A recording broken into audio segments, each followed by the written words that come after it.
I just found out my dead best friend's daughter might be my husband's, and he's saying she probably is, but that it's not what it looks like. I don't even know where to start. The past 6 months have been an absolute train wreck and it only seems to be getting worse. My 33F best friend since elementary school, who I'll call Alice, passed away in February from cancer. She had a 2-year-old daughter who went into the custody of her mom after she passed away, who I'll call Alexis. Last month Alexis showed up on our doorstep unannounced, telling my husband, 36M, he needs to take responsibility for his child and either take custody or start finally paying child support. She says that Alice had told her when her daughter was born who the father was, but didn't want anything to do with him.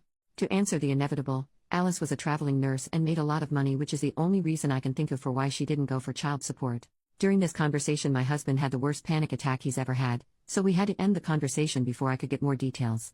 My husband's story is, I don't even know. He said that Alice's daughter is probably his, but that it isn't what I think. Almost 3 years ago we threw a large housewarming party as we just moved into our dream home, after I finally finished residency and was set to make real money for once. Alice was in town and set to be at the party, but I was called into work before she got there. I didn't get back till after 3 a.m., party was winding down, my husband was passed out upstairs, and Alice had already left the party, which at the time I did find strange as we hadn't seen each other in months, and I thought she really would have wanted to see me as well. My husband claims he woke up in the middle of the night to Alice on top of him, but he passed out again before he could say anything. He claims he never told me because he was worried I wouldn't believe him, which I really don't know if I do.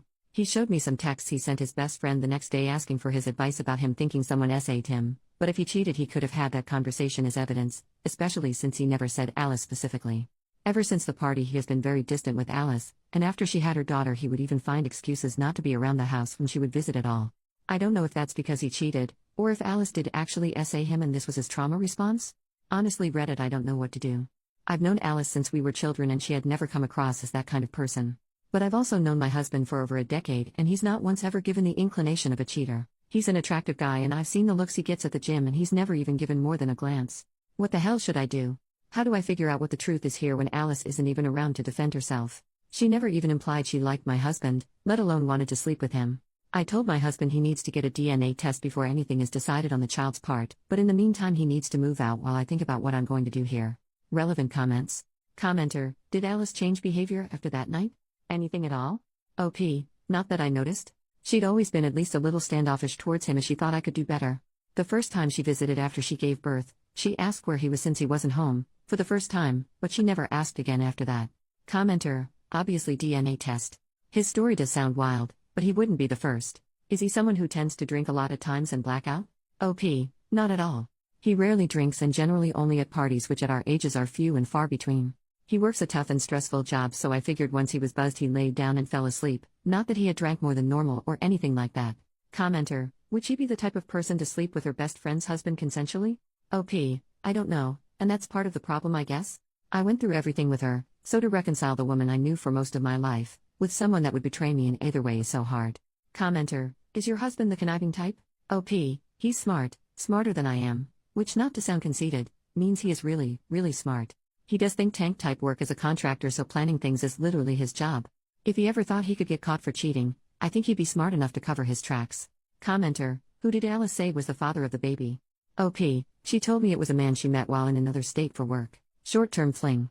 Commenter, and how did your husband react to Alice's death initially? Did his response seem normal, or like what you would have expected? OP, I honestly don't know. I was going through a lot at the time, understandably. I didn't notice any changes in him. Commenter, why does he need to move out? Your friend SA'd him, and he even texted his friend the next day. OP, I needed space to think, it's only temporary, for a few days at most.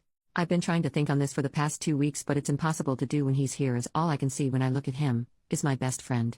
Dealing with her death the first time was hard enough, adding in the new feelings of betrayal, if it was an affair, or betrayal and disgust if it was SA, are making it even harder. Commenter, she would have told you on her deathbed if it was an affair. But she didn't. That only makes sense if she was in the wrong. OP, thank you. I don't know what it is about this part, but it just clicks with me. You're absolutely right. With her level of disdain, if it was an affair she certainly would have told me, if only to separate us, especially on her deathbed. I was in the room with her, holding one of her hands. She obviously took this to her grave, and the only reason she would is if she SA'd him probably. Thank you. Update on the same post. After talking with you guys, I've come to the realization that my husband is being truthful. My best friend SA'd him. Several people pointed out that with Alice not liking my husband, if it was an affair, she would have told me when she was dying, if only to separate us. You're absolutely right. I was there, in the room while she passed. I held her hands for days, we talked about so much. If it was just an affair, she would have told me.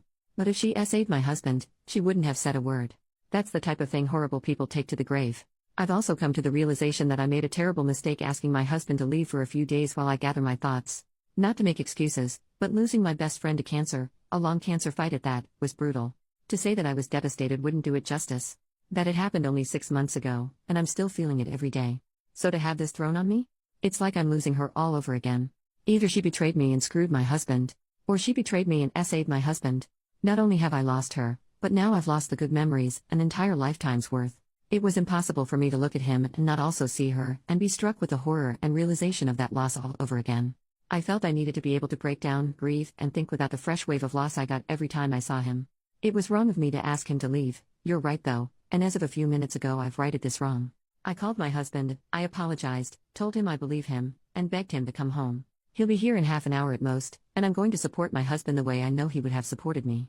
I've been an off and on Reddit user for several years, and sometimes the advice given on subreddits like these can be a bit hit or miss, but today you guys did good.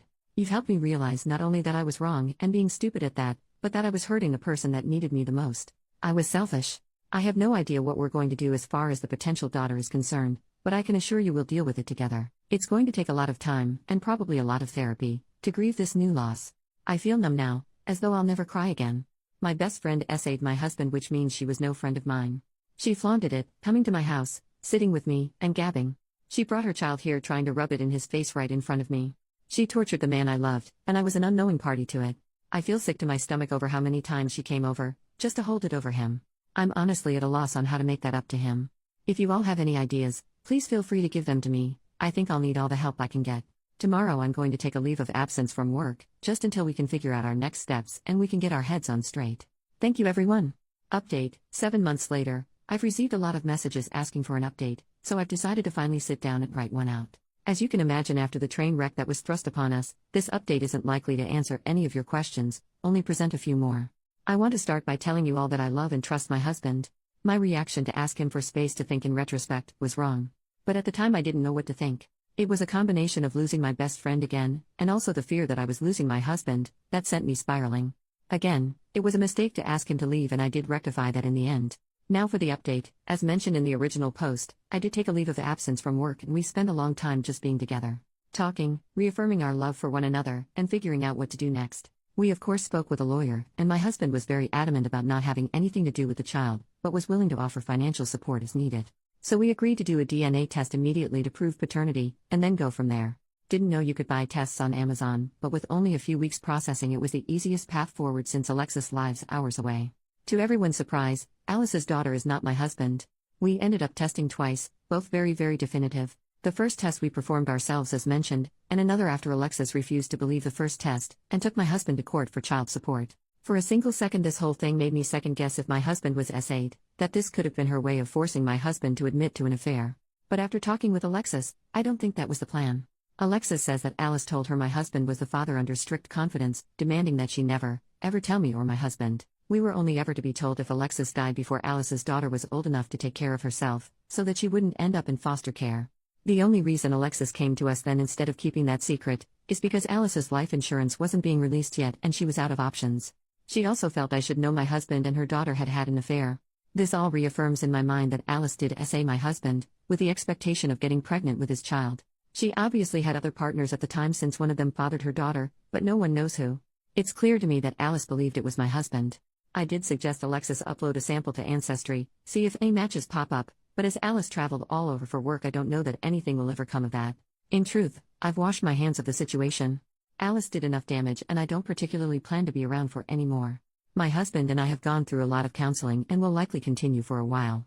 This whole situation damaged us both, my husband more obviously, and I don't think we'll fully heal for a very long while. To answer a few questions. No, sadly there isn't a hidden diary or text to explain what the hell was going on.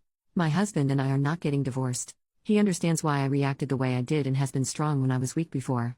I've spent the past 7 months being strong while he was weak, so we're considering the whole thing even. We are still madly in love, and plan to be together for a long time still. More on this. No, we will not be adopting Alice's child. If she had been my husband's, we would not have been adopting the child. Ultimately I thank Reddit for setting me straight. There was a massive outpouring of support and corrective advice. To say I got a slap in the face would be a descriptive but apt way to put it. I needed it then, and I thank you for it. To say that you may have saved my marriage is an understatement. I do, however, have some good news. During my leave of absence, while my husband and I rediscovered what makes us love each other the most, I got pregnant. We're expecting our first baby, a girl, in a little over 3 months, and my husband and I are ecstatic. And no, we will not be naming her after my dead ex-best friend.